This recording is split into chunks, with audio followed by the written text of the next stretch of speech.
Hello everyone, এটা আরেকটা blog আপনাদের সাথে শেয়ার করলাম। এটা আপাতত এত ছোট হবে না, এটা অনেকটা বড় ব্লগ। এটা আমি একটু বই কিনতে গিয়েছিলাম। ভালো লাগে বইটা পড়ার থেকে অ্যাকচুয়ালি সাজিয়ে রাখতে বেশি ভালো লাগে। রামায়ণ ছিল, মহাভারত ছিল এবং গীতা ছিল, রবীন্দ্রনাথ ঠাকুর ছিল। ভীষণ ভালো লাগে এগুলো। মানে আমার অ্যাকচুয়ালি পড়ার থেকে না এগুলো ঘর সাজাতে বেশি ভালো লাগে।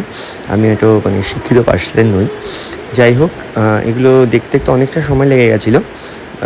আর তারপরের দিন ফলহারিণী অমাবস্যা, সেই ব্লগটাও আপনাদের সাথে শেয়ার করলাম।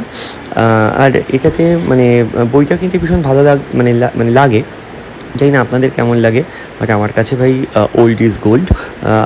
মানে পুরনোগুলো প্রত্যেকবার ফুরে ফুরে দেখতে ইচ্ছা করে, কারণ এখন প্রতি কটাই বাচ্চা কাচ্চা এবং সবাই ইংলিশে তারা কথোপকথন করে, ইংলিশ বলে, ইংলিশ ভালোবাসে।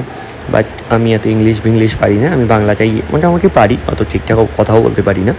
বাট পড়ার থেকে বলেছি, দেখতে আমার খুব ভালো লাগে, ঘর সাজিয়ে রাখতে ভালো লাগে, তাই আমি পারচেস করি।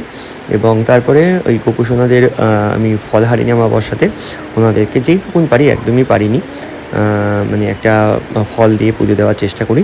এবং এইভাবেই ছোটো ছোটো ব্লগ করি, এবং প্রতিনিয়ত করা হয় না, তাই আপনাদের সাথে শেয়ারও করা হয় না বড় ব্লগগুলো। বাট এটা মনে হচ্ছে বড় ব্লগ হবে।